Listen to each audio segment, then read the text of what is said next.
Baharampur stadium সংলগ্ন রাস্তায় ঘোরাঘুরি ছিল অস্ত্র হাত বদলের ছক। বহরমপুরে উদ্ধার হওয়া বিপুল সংখ্যক কার্তুজ বন্দুকের ঘটনায় ইতিমধ্যেই গ্রেপ্তার হয়েছে এক পাচারকারী। কোথায় যেত বেআইনি এই অস্ত্র, যা নিয়ে শুরু হয়েছে রাজনৈতিক তরজা। সরাসরি তৃণমূলকে আক্রমণ করেছেন বহরমপুরের প্রাক্তন সাংসদ অধীর রঞ্জন চৌধুরী। তার কটাক্ষ, এইসব অপরাধীদের সঙ্গে তৃণমূলের প্রত্যক্ষ যোগাযোগ আছে। তৃণমূলের যে কোনো নেতার, যে কোনো কর্মীর প্রথম আইডেন্টিটি হলো তার কোমরে একটা পিস্তল থাকতে হবে।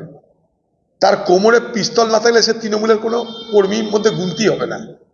তৃণমূলের কর্মীর সব থেকে বড় পরিচয় তার কোমরে একটা পিস্তল, নাহলে তার কর্মী হিসাবে গুনতি হবে না। তৃণমূলের যে কোনো কর্মীর কাছে পিস্তল অ্যাভেলেবেল, পুলিশ কিছু বলবে না, জেনে রাখুন আপনারা।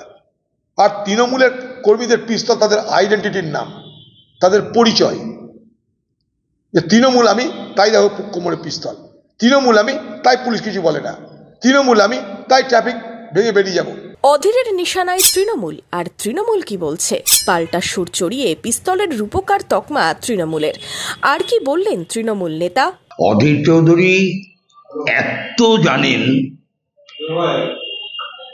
যে তার পরিচয়টা জনসাধারণের কাছে এক লাইনে যেটা হয়ে দাঁড়িয়েছে যে he is good for nothing.